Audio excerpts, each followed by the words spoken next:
al lado de compartir pantalla. Sí, ¿sale ahí grabando o no? Sí, sí. Bueno, Sí, ahí.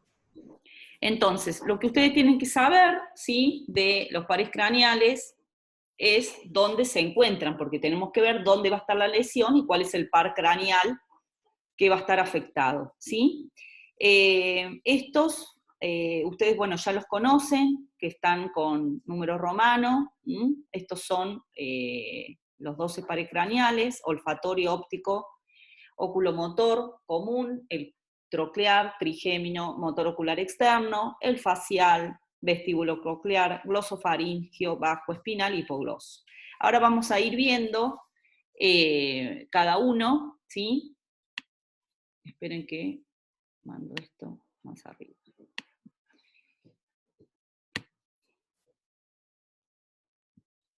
Bien, bueno, entonces, el primero y el segundo vemos que está en el cerebro medio. Ahora después tenemos una imagen, en el mesencéfalo tenemos el tercer par, en la protuberancia, el quinto, el sexto, séptimo, octavo, y en el bulbo tenemos el resto, ¿sí? Por eso, cuando yo tengo una lesión, protuberancia o bulbo, uno más o menos ya se tiene que ubicar qué es lo que tenemos que evaluar, ¿sí?, según la ubicación del par craneal correspondiente, ¿sí? Sí, acá vemos dónde se encuentra el 1, el 2, el 3, y lo que cuando va afectando lo que es el tronco encefálico, ¿sí? Entonces, según la ubicación, es la sintomatología y la anamnesis que voy a hacer va a ser correspondiente al par craneal, ¿sí? Bueno, empezamos con el primero, que es el nervio olfatorio, ¿sí? Que es, ustedes lo que tienen que saber bien de los pares craneales es, primero, si es sensorial, si es mixto, si es sensitivo, si es motor puro, ¿sí? Por un lado. Entonces, de ahí yo veo cuál es la clínica que voy a tomar, la evaluación, ¿sí? Entonces, el olfatorio es sensorial, ¿sí?, que da origen al olfato. Entonces, la única vía que vamos a evaluar, que hace sinapsis con el tálamo, es una vía sensorial, ¿sí? Después vamos viendo. Ustedes acá, yo esto lo voy a ir pasando un poco porque es toda la parte de anatomía, que es el recorrido del nervio, que después ustedes lo pueden ir igual leyendo y dibujándose y tener toda la anatomía de los nervios, ¿sí? Entonces, según la ubicación y por donde va atravesando, ¿sí?, la lámina cribosa del etmoide, la cara inferior del bulbo olfatorio, hasta llegar al núcleo olfatorio, ¿sí? Entonces allí nosotros lo vamos a explorar. ¿Cuáles pueden ser las causas? Entonces, primero sabemos qué tipo de par craneal es, ¿sí?, si es motor, si es sensitivo, si es sensorial.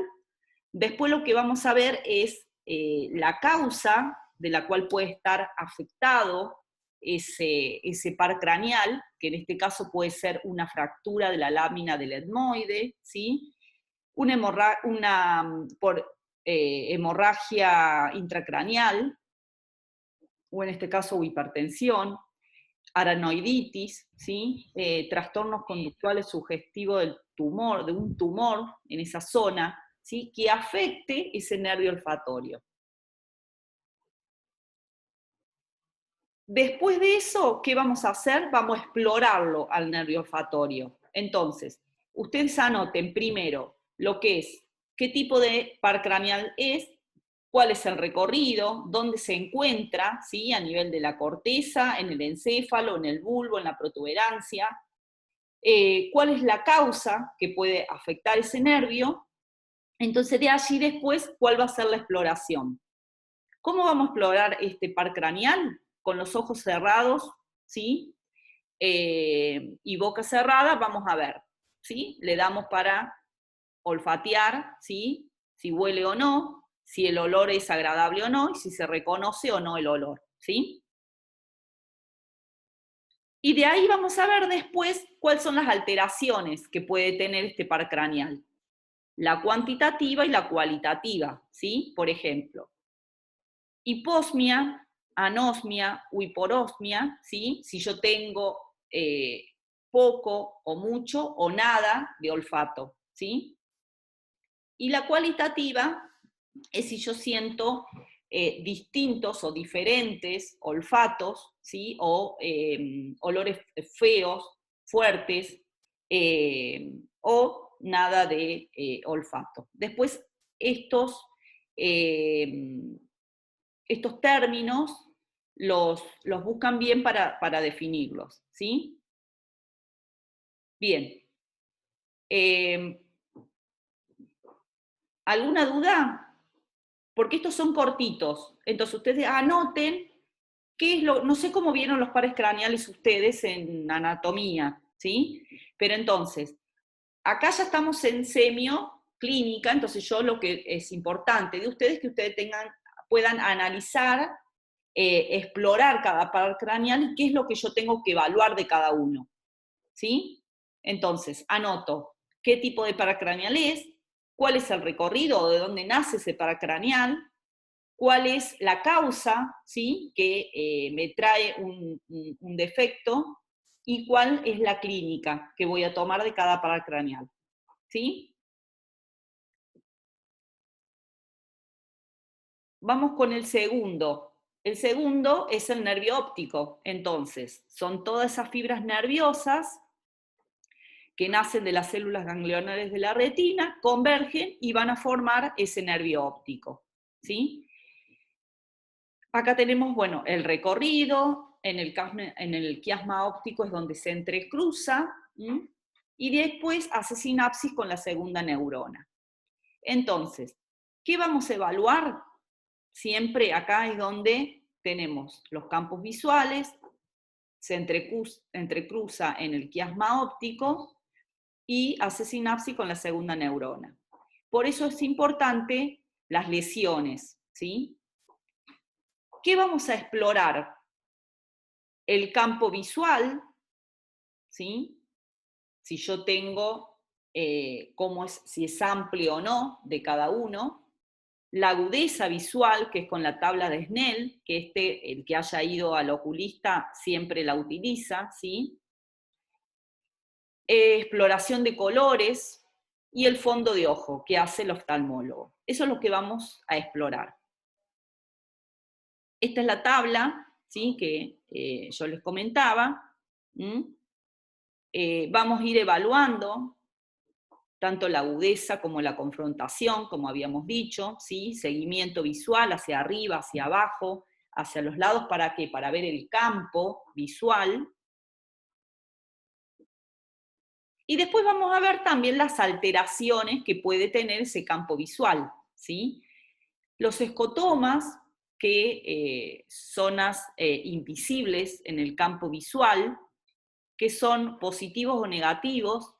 Los positivos son percibidos por el paciente y son como esas manchitas negras, ¿sí? Esto es alguna alteración en el ojo o en la retina. Y los negativos son aquellos que no están percibidos por el paciente. Se indica como una lesión en la vía óptica, ¿sí? Eso es un escotoma, esas manchitas que pueden o no estar percibidas por uno. Otra de las alteraciones que podemos tener en el campo visual es la hemianopsia y la cuadrantopsia, ¿sí? Eso es cuando hay una zona invisible de la mitad de un campo visual, que puede ser homónima, ¿sí? Que corresponde a los mismos lados, o sea, los dos ojos, el mismo lado, ¿sí? Está invisible. Y si no, heteronónima, cuando es de los dos lados, de cada lado, pero en zonas diferentes, ¿sí? Y la cuadrantopsia es cuando la zona ciega se limita a un cuadrante. Ahora van a ver la imagen, ¿sí?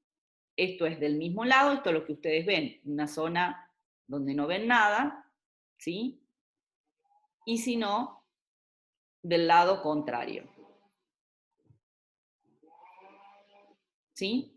Otra de las alteraciones que podemos tener es la ambliopía, disminución de la visión, o la maurosis, que es la ceguera. Acá hay muchos términos que tienen que recordar, no todos, ¿sí? Los más importantes de la agudeza visual, más de los cuadrantes, ¿sí? Y después podemos tener alteración de los colores también, ¿sí? La cosa es que ustedes sepan qué es lo que yo tengo que evaluar de cada par craneal. Si yo les digo, ustedes evalúen el segundo par craneal, bueno, yo voy a evaluar la agudeza visual, la alteración de los colores, ¿sí? La visión, si tengo alguna alteración, ¿sí? Eso es lo que ustedes tienen que comprender en lo que yo voy a evaluar. Bien, vamos después, acá le voy a, porque ya empezamos con el tercero, pero antes de pasar al tercero, quiero que ustedes sepan cuáles son los músculos extraoculares, ¿sí? El recto superior, el recto externo, oblicuo menor y oblicuo mayor, recto interno y recto inferior, ¿sí? ¿A qué se debe esto? ¿Por qué? El tercer par craneal es el motor ocular común, ¿sí?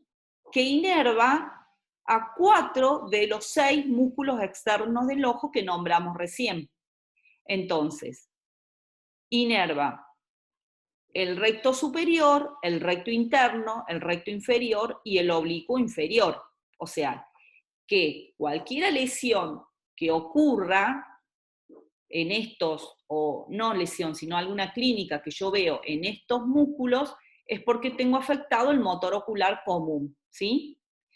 Y además inerva al elevador del párpado superior, ¿sí?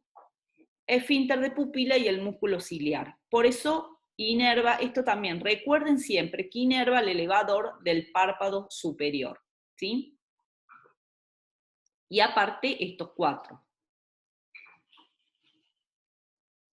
Bien, después vamos a volver con ese. El cuarto par craneal, que es el patético, es exclusivamente motor, ¿sí? Que es lo que ustedes tienen que saber, e inerva únicamente al oblicuo superior, cuya función es llevar el ojo hacia abajo, ¿sí? Entonces, si yo veo que el paciente no lleva el ojo hacia abajo, es porque está afectado el oblicuo superior, o sea, el cuarto par craneal. ¿Bien? Vamos con el sexto, motor ocular externo. Inerva al músculo recto externo. Esos son los 2 musculitos chiquitos que nos faltaban del ojo, ¿sí? Que su función es abducir el ojo. Entonces tenemos que estos 2 últimos pares craneales inervan solamente un músculo y el tercer par craneal inerva los otros 4. ¿Bien? Bueno, ¿qué trastornos podemos tener? ¿Sí? Podemos tener varias oftalmoplejías que van a depender también de la lesión, ¿sí? La incapacidad de mover voluntariamente el globo ocular, que puedan ser supranucleares, nucleares o infranucleares, según la lesión y el trayecto del globo ocular, ¿sí? Donde esté también esa lesión. Entonces, estos 3 más o menos los vamos a evaluar de la misma forma, porque yo lo que le pido, ¿qué voy a hacer? Evalúo párpados, sí. No, me parece, no nos salteamos el quinto, que es el trigémino. Sí, pero ese lo vemos después, porque Ah, bueno. como estos Ah, son los musculitos del ojo, ¿sí? Entonces listo. tienen la misma evaluación, Listo, ¿sí? listo, no dije nada. Porque yo ahora le puse esos 3, ¿qué inerva cada uno? ¿Qué músculos inerva? Entonces, la lesión es según el recorrido del nervio, dónde puede estar, y ahora yo evalúo. ¿Cómo lo voy a inspeccionar? Voy a evaluar párpado superior, ¿sí? El músculo orbicular está inervado por el facial, ¿sí? Por eso digo, si yo evalúo si el párpado superior sube, ¿sí? Evalúo también porque está inervado por el facial, ¿sí? Y el músculo elevador del párpado superior, inervado también por el motor ocular común, que es antagonista. Por eso, si yo veo que hay evalúo al facial, ¿sí? Después cuando veamos facial, el paciente, ¿qué pasa? No puede elevar el párpado, ¿sí? No puede, perdón, el facial no puede cerrar el ojo, ¿sí? No lo puedo elevar. Entonces, si yo tengo que ver el tercer par craneal, habíamos dicho que estaba inervado. Si tengo una lesión, el paciente directamente va a caer, ¿sí? Por eso tengo que ver, ustedes tienen que anotar qué inerva cada par craneal, ¿sí? Para ver después si tengo la lesión o no. ¿Por qué? Porque esto es inverso, y de ahí depende la apertura palpebral, ¿sí? Porque uno lo inerva, ¿sí? Y el otro permite que abrir el ojo y el otro cerrar, hacer elevar y bajar el párpado, ¿sí? Y también vamos a evaluar si existen desviaciones de la cabeza. ¿Qué vamos a evaluar entonces en estos tres par craneal? La movilidad ocular extrínseca. Por eso al paciente, yo sin mover la cabeza, mirando al frente, le digo que mire el dedo, ¿sí? Hacia abajo, hacia arriba y hacia los lados. Y también la convergencia, hacia el puente nasal. Y ahí me va a dar, ¿sí, chicos? Si tengo alguna desviación o algo, cuál es si el ojo no va hacia adentro, si el ojo no va hacia afuera, si va hacia arriba o si va hacia afuera. Y ahí depende de cada uno de los pares craneales. ¿Bien? Vamos a ver motilidad ocular intrínseca también, ¿sí? Que es directamente lo que yo hago es un reflejo fotomotor, ¿sí? Para ver la pupila, que sería la pupila iluminada, y la no iluminada, que es el reflejo consensual, ¿sí? Entonces yo, estos dos, exploro las pupilas en la situación inicial con respuesta a una fotomotora ante la luz. Yo siempre a un paciente lo evalúo y ¿qué hago? La veo a la pupila y después con con luz veo si esa pupila se dilata o la pupila no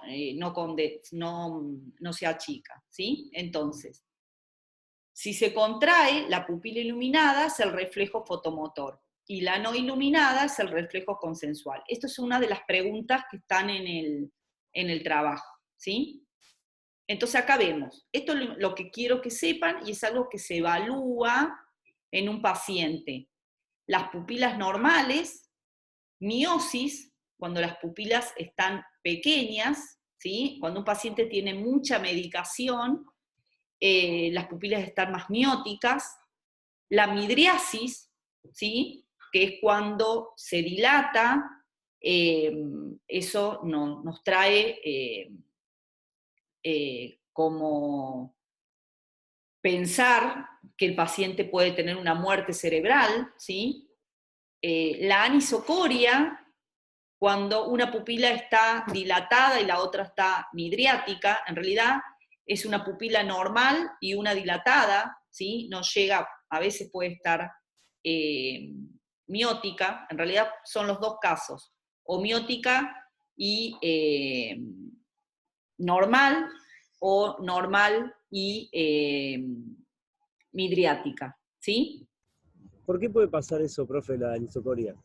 Bueno, la anisocoria, esto es porque puede haber sangrado, ¿sí? O sea, esto se evalúa un paciente neurológico, aparte de la escala de Glasgow, nosotros vemos el estado de conciencia, tenemos que ver las pupilas, ¿sí?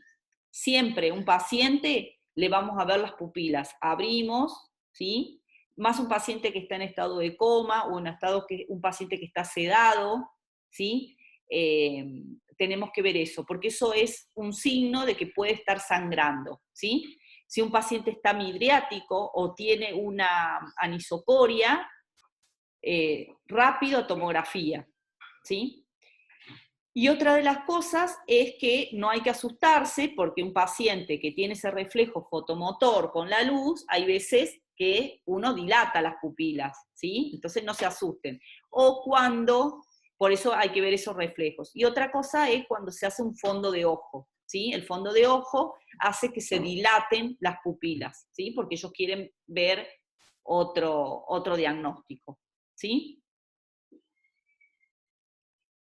Bien, otro de las alteraciones que podemos ver son el estrabismo, que es la desviación de uno o ambos globos oculares, que puede ser tanto paralítico o funcional, y el nistagmus. El nistagmus es un movimiento involuntario, ¿sí?, que hace el ojo, que no siempre es de origen ocular, sino que puede ser vestibular, que después lo vamos a ver. En realidad puede ser de consecuencia de algo vestibular, y nosotros lo vamos a observar a nivel del ojo, ¿sí? Hay un nistagmus que es normal, que es cuando ustedes van en el subte y ven a la persona de enfrente, ¿sí?, por el recorrido, pareciera que tuviera ese nistagmus, pero eso es fisiológico, ¿sí? El nistagmus patológico es un paciente que tiene a lo mejor una lesión central, algo cerebeloso o algo periférico como puede ser del oído, ¿sí? Bueno, acá vemos en los dibujitos lo que es el estrabismo, ¿sí?, que puede ser de un solo ojo o no, divergente cuando es hacia afuera, ¿sí?, o intermitente cuando es en algún momento, en algunas ocasiones. Bueno, ¿qué alteraciones podemos tener del motor ocular común? ¿Sí? Volvimos al tercer par. Una parálisis total nos va a dar esa ptosis palpebral. ¿Qué quiere decir esa ptosis palpebral? La caída del párpado. ¿Por qué? Porque habíamos dicho que inervaba el párpado superior, ¿sí? El globo ocular está hacia afuera, con imposibilidad de moverlo, y podemos tener también la midriasis. No se contrae a la luz ni a la acomodación, por eso siempre la midriasis también la tenemos que ver si es un reflejo o a la luz, o cuál es la lesión, ¿sí? En este caso, una lesión infranuclear. Y si es una parálisis parcial con una lesión nuclear, se limita a un solo músculo, ¿sí? Por ahí está solamente un músculo afectado. Estos chicos lo que tienen que hacer es ir viendo cada par craneal. ¿Se acuerdan una de las primeras imágenes que vimos? Que son dónde está ubicado cada par craneal y cuál es la sintomatología que tiene según la lesión, ¿sí? Eso lo pueden hacer y se lo pueden estudiar más grande. Esto recuerden saberlo para el final porque hay docentes que toman muchos pares craneales, ¿sí?